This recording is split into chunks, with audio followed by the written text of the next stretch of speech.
Primavera Silenciosa es uno de los libros más importantes en materia de cuidado del ambiente. Ha sido una obra pilar para todo este tema, para la difusión sobre los efectos nocivos de los pesticidas y la lucha por un mejor mundo. No es la única obra, pero es de las claves. Ahora, para entender una obra siempre hay primero que conocer su contexto, para apreciar lo que significó este libro hace casi 60 años de que se publicó. Así que, vamos a ver un poco de contexto. Cuando se han formado grandes urbes humanas a lo largo de la historia, siempre se ha terminado contaminando. A veces la manera en la que se hace o la cantidad por muchos años fue mínima, cosas que con el tiempo tranquilamente se podían arreglar, que no llegaban a más. Por dar un ejemplo, en el este de Asia era una práctica algo común el explotar de manera intensa un bosque durante un cierto periodo de tiempo. El bosque siempre terminaba mal, pero lo que se hacía en aquel entonces era abandonar completamente ese bosque por el doble de tiempo que fue explotado, y solo se arreglaba.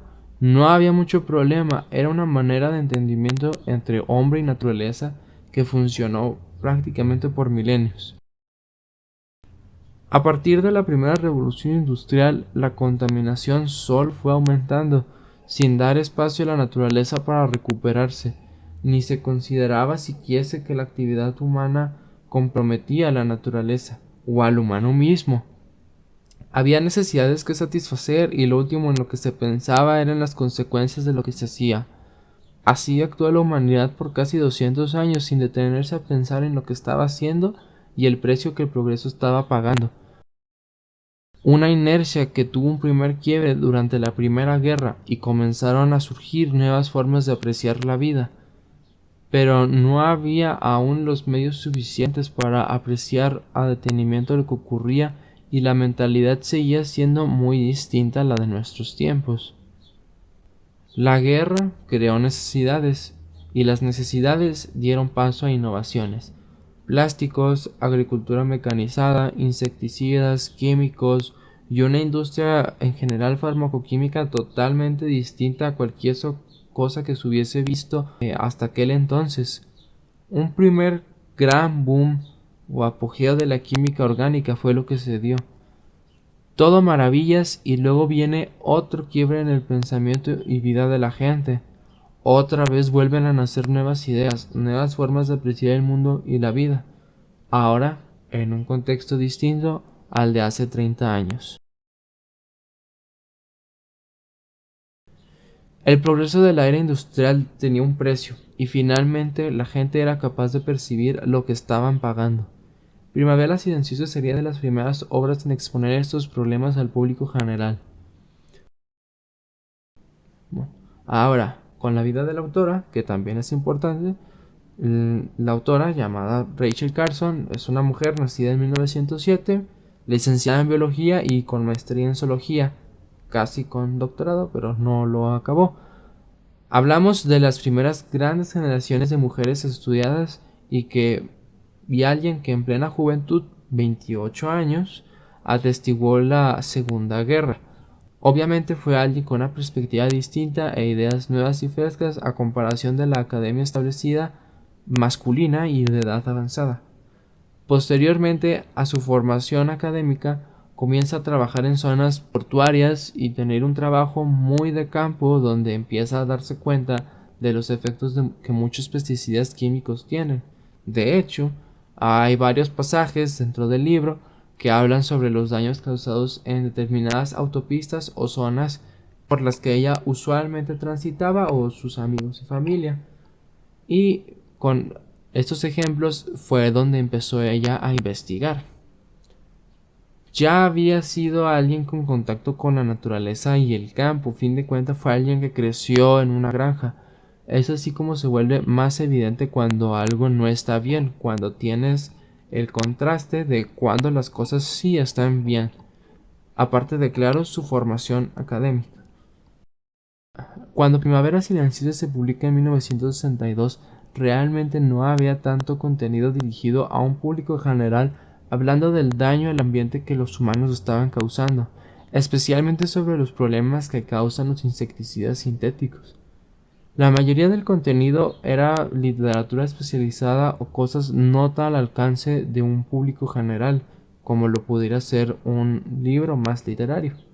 Quiero decir, si miras la bibliografía de Primavera, por poner un ejemplo, la mayoría son documentos oficiales y estudios realizados por agencias de Estado, además de otras investigaciones hechas por otros científicos. No hay otra cosa que no sea material especializado exclusivamente para un nicho muy reducido de gente. Cuando se escribió Primavera Silenciosa ya había un movimiento ecologista, pero era un movimiento muy pequeño y prácticamente solo de algunos científicos, algunos granjeros, otros ganaderos y pescadores, todos muy pocos. El resto de la población a veces ni siquiera era consciente de lo que estaba sucediendo. Por eso este libro es importante, porque le muestra a la gente lo que estaba ocurriendo con casos concretos, bien detallados y explicados más o menos de una manera para que el público general pueda entenderlo. El libro sirvió bien a su función, genuinamente generó una preocupación social y movimientos fuertes en favor de la protección del ambiente comenzaron a formarse. Se hizo toda una bola de nieve impulsada por este libro. Hay algo que se debe remarcar y es que el hecho de que no existiese una obra para el público general de esta índole no es una coincidencia. Las grandes empresas químicas y compañías pesticidas hicieron sus esfuerzos para que cosas así no viesen la luz. De hecho, cuando Primavera Silenciosa fue publicada, se acusó a Rachel Carson de ser comunista. Tal vez no suene tan peligroso o fuerte para algunos, pero tener el estigma de ser comunista en Estados Unidos de aquella época era suficiente para acabar completamente con la carrera de alguien. El libro es indiscutiblemente de gran importancia y un fundamento de los avances ambientales que existen a día de hoy. Ahora, personalmente, siento que el libro no se sostiene tan bien a día de hoy. Quiero decir, es un libro que habla solo y exclusivamente de ciertos escándalos y problemas ambientales ocurridos en el lado este de Estados Unidos, mayormente durante 40s y 50s. Por fortuna, ya hay mucho más material sobre esta clase, sobre muchos más lugares que la costa oeste y muchísimos más escándalos que han ocurrido o han sido destapados. Además de que, claro, día con día ocurren más de estas cosas, por desgracia, y es importante estar al pendiente de lo que ocurre. No es una obra que te vaya a dar una idea absoluta de los problemas en materia ambiental.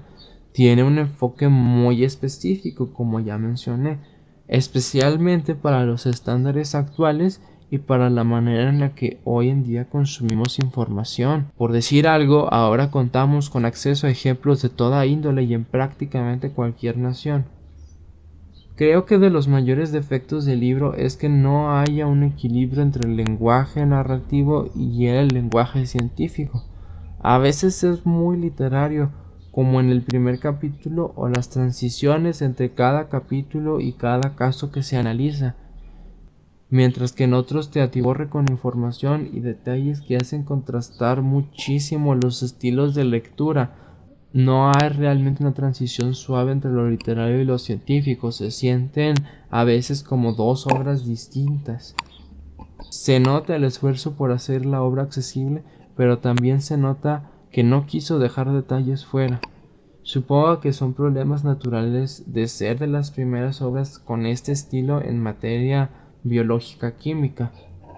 Tal vez una solución pudo haber sido un libro más reducido y más literario y luego hacer un libro más detallado con sus investigaciones y el trabajo que había recopilado ya para la gente dispuesta y con un poco más de conocimiento sobre eso.